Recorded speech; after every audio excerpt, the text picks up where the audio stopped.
साथियों, अगरिया जनजाति में एक बहुत ही महत्वपूर्ण मुद्दा है शिक्षा का। जैसे हम लोग चर्चा कर रहे थे कि वास्तव में शिक्षा हर कोई, सभी कोई कहता है सभी अपने बच्चों को पढ़ाएं, सभी पढ़ाएं, सभी पढ़ाएं। ठीक है, पढ़ाएं, ठीक, बहुत अच्छी बात है। सब ये तो बताने क्या जरूरत है, सब कोई चाहते हैं कि हम पढ़ाएं, लेकिन पढ़ा नहीं पा रहे हैं। रीजन ये है, तो पढ़ाना कैसे है, मुद्दा ये है उसमें हमको ये चीज लाना है कि वो शिक्षा का स्तर बढ़े कैसे। वो जानते सब है पढ़ाना है, लेकिन पढ़वाना कैसे है, हमारे समाज में शिक्षा बढ़े कैसे। क्योंकि मैंने इसी चीज को देखा कि जब मैं अकेले पढ़ रहा हूँ, मेरे जिला में, अनूपपुर जिला में मुश्किल से अकेले ही अगरिया हूँ मैं, शिक्षा विभाग में कोई नहीं। तो क्यों नहीं, दूसरे समाज के बहुत सारे हैं। तो मुझे ये समझ में आया कि कहाँ पास ये दिक्कत आ रही है। दिक्कत साथियों यहाँ आ रही है, हम कहते तो हैं लेकिन उसके लिए पहल नहीं करते हैं। पहल क्या करना है, पढ़ाना है। तो लॉ प्रगलभ फाउंडेशन ने क्या पहल निकाला है साथियों, उसका कहना है इस भारत में जितने भी अगरिया समाज में, चाहे कोई भी, सभी के बाल बच्चे पढ़ेंगे और सभी लोग अपने बाल बच्चों को पढ़ाएं। और यदि किसी भी प्रकार की दिक्कत, फीस, कॉपी, बस्ता, पुस्तक की आती है, इस मंच को आप आवाज दीजिए। ये मंच उस बच्चे की फीस, कॉपी, बस्ता, पुस्तक के लिए सदैव तत्पर तैयार खड़ा रहेगा। आज तक कभी ऐसा किसी ने पहल किया साथियों, नहीं किया। बस अर्थ ये है कि हम इस बात को सीरियस नहीं लेते हैं। क्या समाज में पहले ऐसा कभी होता था? क्या इस तरीके की चर्चाएं पहले होती समाज में? पहले क्या होता था, किसका खाना है, किसका बनाना है, क्या करना है। सच्चाई बोल रहा हूँ, हकीकत है ये। किसका खाना, किसका बनाना, किसका क्या करना है, यही करते थे हम लोग। इसीलिए आज हमारी दुर्दशा ये है। यदि हम उसी चीज को कहते, हर सब कोई पढ़ाए अपने बच्चे को और फीस, कॉपी, बस्ता, पुस्तक की चिंता न करा, ये समाज के सब जो हम लोग बैठे हुए हैं यहाँ, हम सब लोग मिल करके पढ़ाएंगे, तो क्या शिक्षा का स्तर नहीं बढ़ता? बढ़ता जरूर। पर हमने कभी देने का प्रयास नहीं किया। सोच तो रखते हैं, है ना, समाज की बुराई हम करते हैं। हमारे समाज में नशा बहुत ज्यादा है, शिक्षा का स्तर कम है, बहुत पिछड़े लोग हैं। अरे हमेशा कोसते ही रहेंगे क्या? उसको कैसे बदला जाए ये क्यों नहीं सोच रहे हैं आप? सोचना है। और जो ऐसा कोसता है वही वैसा करता है, वही करता है, वही वैसा करता है ना। नशा मुक्ति की बात करता है और खुद दरबार में, दसगात्र में, छठी पर्वों में खुद दारू पी के बैठा रहता है, उसको होश नहीं रहता है। तो फिर भैया आप क्यों बोलते हो यार समाज पिछड़ा हुआ है? समाज ने किसको पिछड़ा है, आप बना रहे हो? फिर स्वाभाविक सी बात है। तो सबसे पहले तो जिस चीज को आप कहो उसका पालन करना पहले खुद शुरू करिए साथियों। हम बदलेंगे तभी हमारा समाज बदलेगा, और समाज बदलेगा तो अगर ये समाज का इतिहास बदलेगा, यकीन मान लीजिए। तो खुद को पहले बदलना है ना। तो ये मंच ने ये देखा कि बहुत सारे हमारे बच्चे ऐसे हैं जो पढ़ना चाहते हैं, फीस, कॉपी, बस्ता, पुस्तक की वजह से नहीं पढ़ पा रहे हैं, है ना। तो संस्था ने निकाला कि भाई कमी यही है, यहाँ कमी है। ऐसा किया जाए कि इस संस्था के माध्यम से हम सभी लोग, जो जिसका भी बच्चा पढ़ना चाहता है, उस बच्चे को हम फीस देंगे, कॉपी देंगे, बस्ता देंगे, पुस्तक देंगे, जहां भी उसको जरूरत पड़ेगा, जब जरूरत पड़ेगा। ये नहीं कि अनावश्यक रूप से मांग ले, ये सभी बच्चों के लिए है। जरूरत हो तभी इसका उपयोग करिए। ऐसा नहीं कि बिना अनावश्यक तरीके से आप बोल रहे कि हमारे बच्चे को फीस घटा है, ऐसे नहीं। हकीकत में जब घटा है तो हम उस बच्चे को फीस देंगे, कॉपी देंगे, बस्ता देंगे, पुस्तक देंगे। लेकिन हकीकत में सोचिए ये पैसा आता कहाँ से है? यदि बच्चे का फीस 6,000 है तो कहाँ से देगा? संगठन में कोई पैसे का पेड़ तो नहीं है, पैसे का पेड़ तो नहीं है, लेकिन कहाँ से आता है? ये आप लोगों से, आपसे जो हर महीने 5 रुपया, 1 रुपया का जो संगठन दान करने को कहता है कि आप 1 रुपया महीने का दान करिए, वही पैसा लौट करके उस समाज में बच्चे को फीस, कॉपी, बस्ता, पुस्तक उसी का दिया जाता है, यकीन मानिए। तो अब आप अपने अंदर सोच कर देखिए कि क्या मैं 1 रुपया दे सकता हूँ कि मैं केवल बात कर सकता हूँ, कि मैं बातें बड़ी बड़ी करने के लिए हूँ। बस आप ये देखिए, पहले मैं भी देखूं, मैं सबकी बात कर रहा हूँ, मैं, हम सब कोई। क्या हमारी बाल बच्चों के लिए हम 1 रुपया नहीं दे सकते हैं? यदि हम महीने का 200 कमाते हैं तो क्या हम 1 रुपया नहीं दे सकते हैं? 2000 कमाते हैं तो 20 रुपया नहीं दे सकते हैं? 60,000 कमाता हूँ, हर महीने 500 संस्था को देता हूँ, और जहाँ भी आना जाना होता है अपने खर्च से जाता हूँ, यकीन मानिए। और कभी दान करने में पीछे नहीं हटता हूँ, यकीन मानिए। तो हम आप सब साथियों, हमको इस बात दर्द को सोचना, मुझे ये लगा, मुझे दर्द हुआ कि मेरा समाज पीछे क्यों है। यदि मेरे कमाई का एक एक अंश भी यदि इस समाज के नाम लग जाएगा तो मुझे दर्द नहीं होगा। मैंने ये संकल्प ले लिया है, और जिस दिन आप लोग ले लेंगे ना, उस दिन ये सिंगरौली जिला साथियों इस स्तर पर नहीं, बहुत अच्छी स्तर पे होने वाला है। अगर ये समाज में तो पहले तो हम बदलेंगे तब, यानी सोच बदलो तो सितारे बदल जाते हैं, नजरें बदलो तो नजारे बदल जाते हैं साथियों। नजर को बदल दो तो नजारे बदल जाएंगे। यकीन मानिए, सोच को बदल दो तो अगर ये समाज का सितारा बदल जाएगा, ये बस हमारे लिए ही है। इसलिए यकीन मानिए, तो सबसे पहले 1 रुपये की बात यहाँ हुई थी, प्रतिमाह इस पर चर्चा करना, यही बात है। तो यही चर्चा है, हर महीने अपनी कमाई का अंशदान 1 रुपया, 5 रुपया, 10 रुपया, 15 रुपया, 51 रुपये जरूर दीजिए। मैं तो देता हूं, और आप देते हैं कि नहीं मैं नहीं जानता हूं। लेकिन ये दिक्कत एक चीज ये आती है, यार मेरा 5 रुपया भी दे दूंगा ना तो पता नहीं क्या करेंगे। बहुत लोग इतना ज्यादा दिक्कत रहता है, 5 रुपया 10 रुपये के नाम में परेशान रहते हैं भाई। सही में मुझे दिन रात की बड़ी चिंता हो रही है। 5 रुपया देने के लिए सबसे पहली बात तो बड़ी दिक्कत महसूस हो। आपने कभी इस संस्था को गौर से देखा? कहते हैं किसी के बारे में जानना हो तो उससे आपको दोस्ती करनी पड़ेगी ना सर। आपको मेरे को जानना है तो मुझसे आपको दोस्ती बनानी पड़ेगी। मैं कैसा व्यक्ति हूँ, मुझे आपको जानना है तो मुझे आपसे दोस्ती करनी पड़ेगी, राइट।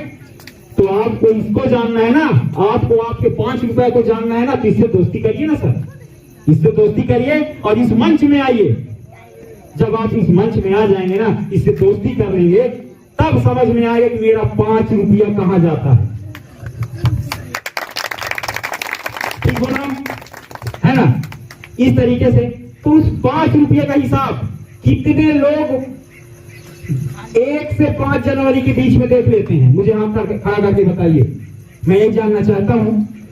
1 से 5 जनवरी के बीच में आपके दिए 5 रुपए का हिसाब होता है, वो कितने लोग देखते हैं? आदरणीय राजकुमार सर, आप नहीं देखते?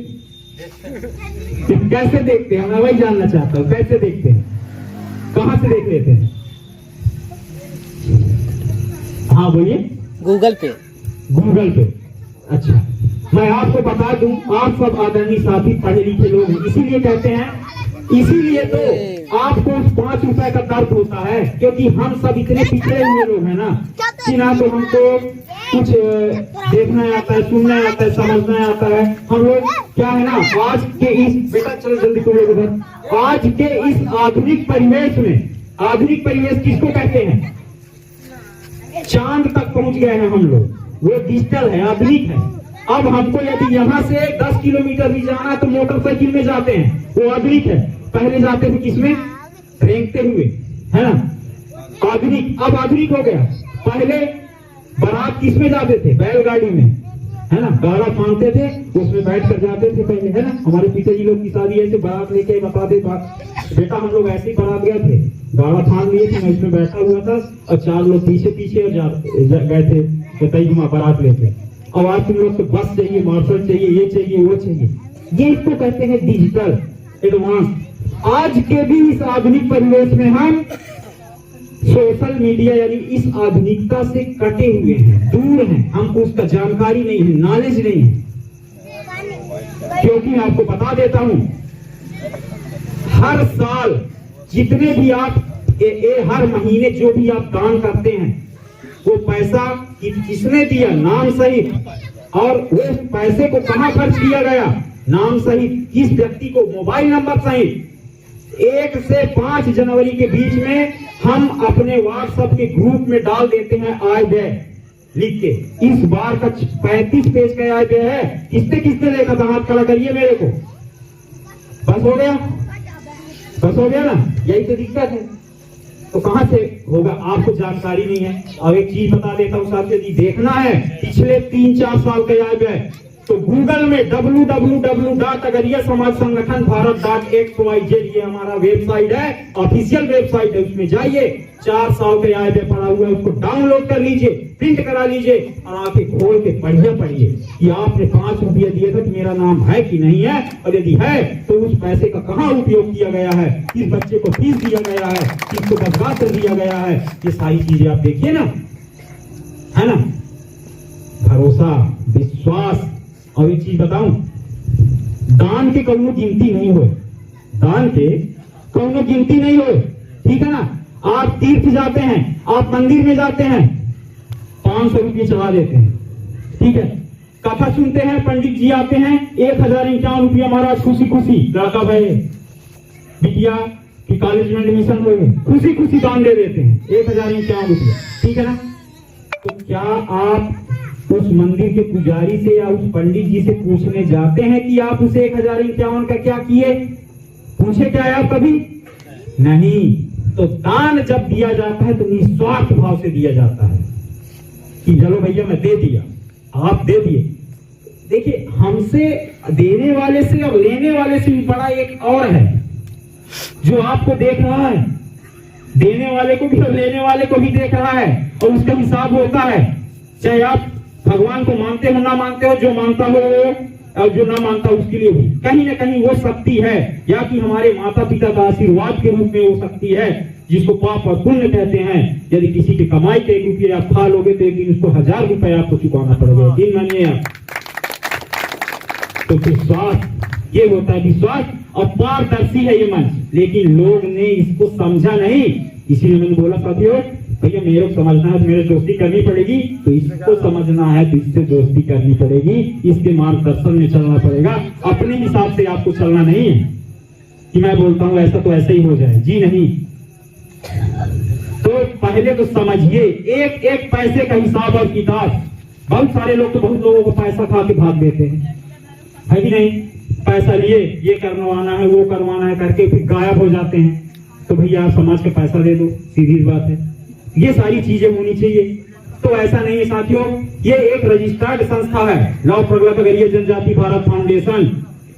यहाँ यदि आपने 1 रुपया खाते में डाला, वो सरकार की नजर वो टैक्स में आ जाता है, फौरन तुरंत वो टैक्स में चला जाता है। और हम कोई काम नगद नहीं करते हैं, हम हर काम ऑनलाइन करते हैं। वो सरकार की नजर में आ गया, टैक्स में आ गया, अब उसको मैं क्या कोई भी नहीं खा सकता है, उसको वो सरकार की कस्टडी में है, नजर में है, इस तरीके से।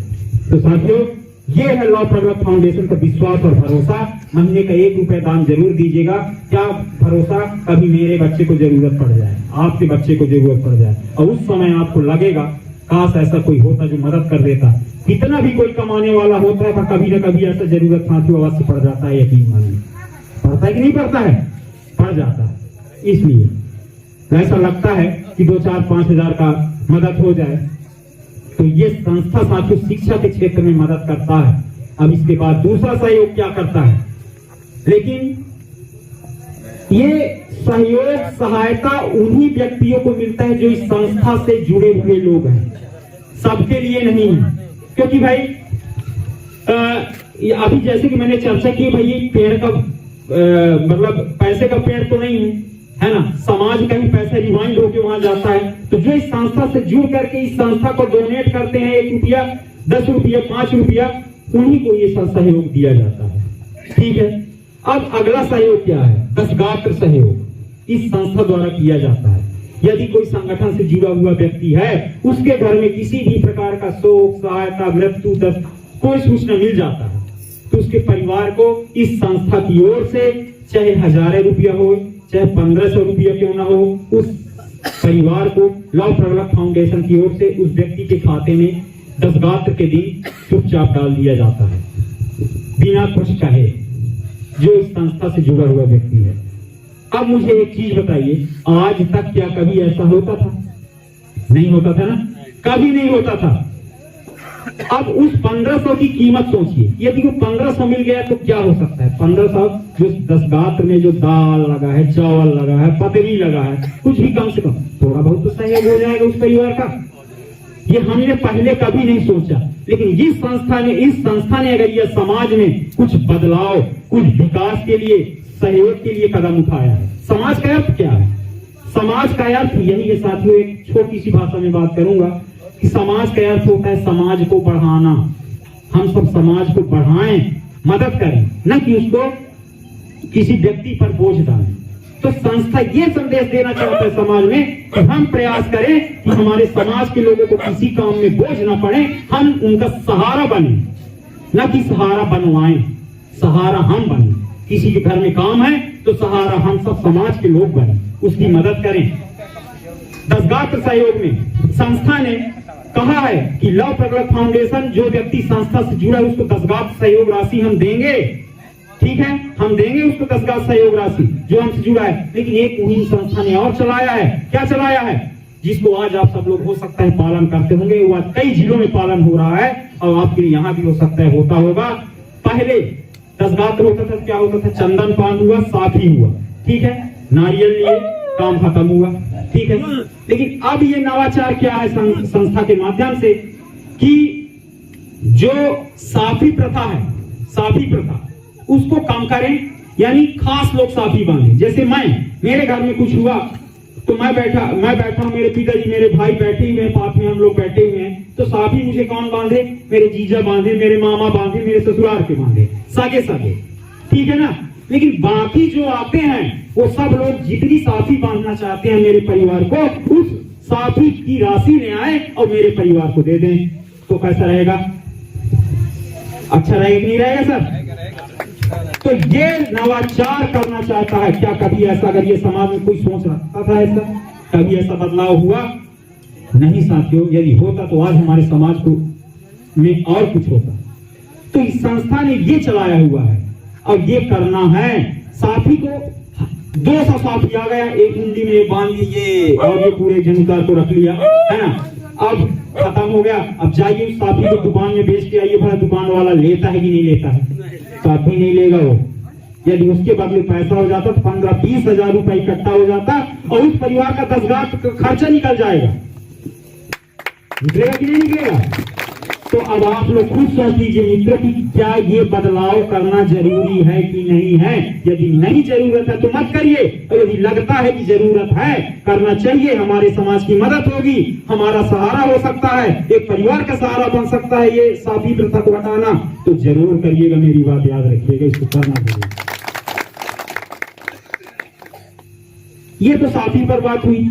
अब एक चीज और है, ये 20-20 रुपए क्या लाते हो आप लोग? नारियल। कितना सारा नारियल आता है और उस नारियल को ला करके फिर इकट्ठा हो जाता है 100-150 नारियल। उसको लो भाई, एक को दे दो, वो फोड़ कूट के और सब में बांट दो और इतना खा लेते हैं हम लोग। यदि उसी एक नारियल 20 रुपए का मिलता है तो 20 रुपए एक व्यक्ति और 150 नारियल आता है, तो 20 रुपये पूरे 150 कर लीजिए, कितना पैसा होता है? कितना होगा? जी हाँ, ये लीजिए 150 नारियल और 30 रुपया एक व्यक्ति, तो 30 गुणे 150 कर लीजिए साथियों। जितना पैसा होगा उस परिवार को मिल जाए उस नारियल के बदले, तो कितना अच्छा होगा। 1-2 नारियल का उपयोग कर लीजिए, 1-2 नारियल ले आइए, बाकी नारियल को बोल दीजिए नारियल को नहीं लाएगा, नारियल के बदले पैसे लाएगा। अगर ये लगता है आपको कि समाज में ये बदलाव होना चाहिए तो जरूर करिए सर, कि इससे एक परिवार में सहारा हो सकता है, उस 10 लाख का खर्च निकल सकता है वो परिवार।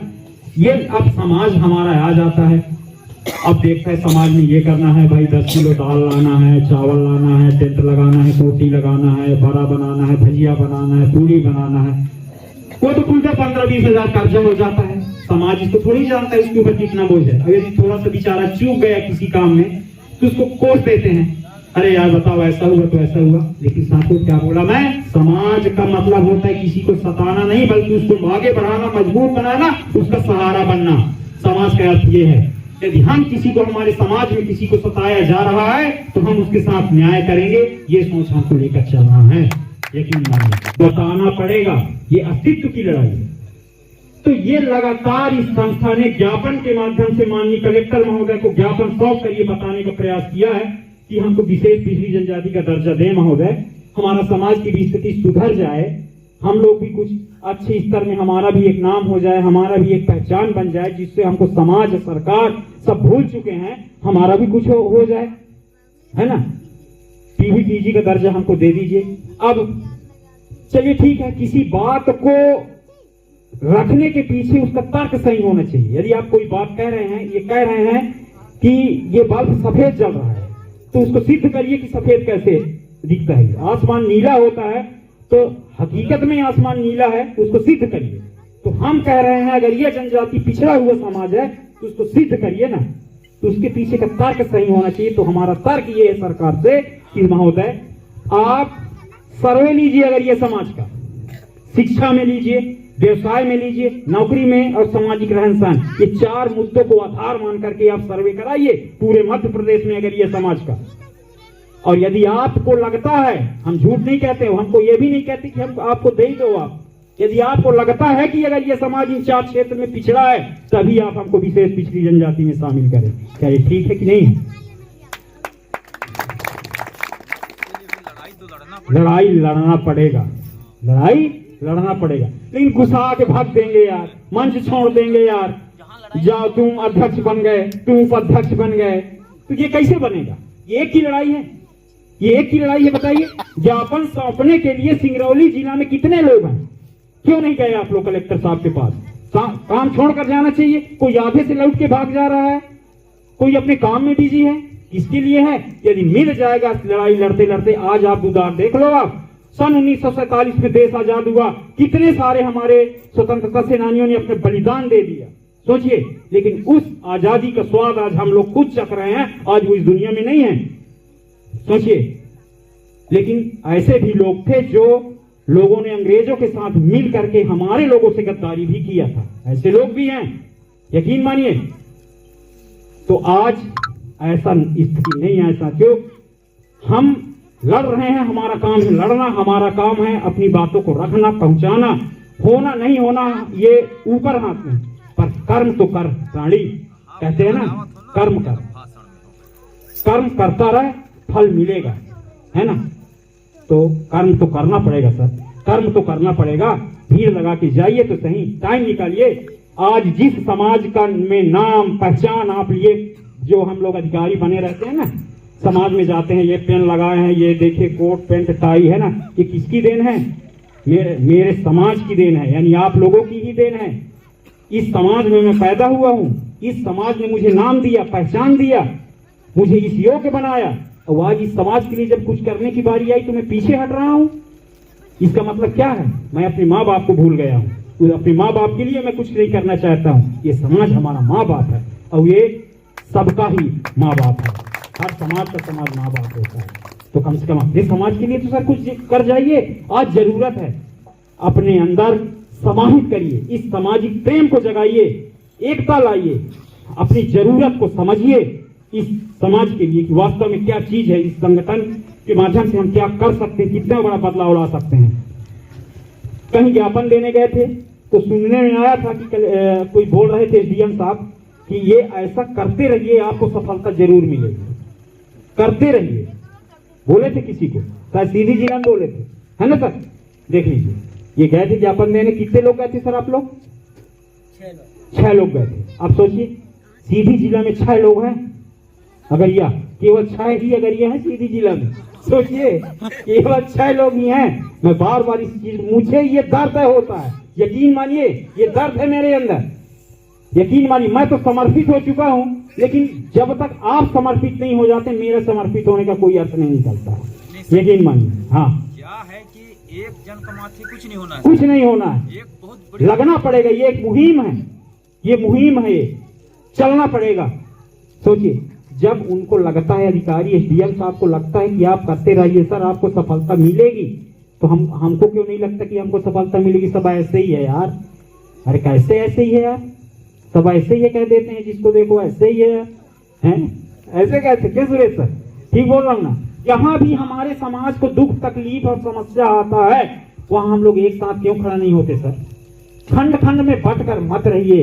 हमेशा इसीलिए कहता हूं, देखिए हमारा आपसी मतभेद जैसा भी हो, लेकिन जब समाज की बारी आए ना, तो एक साथ मिल जाओ। सामने वाले दुश्मन को पता भी न लगने दो कि साला ये लोग आपस में बात नहीं करते हैं।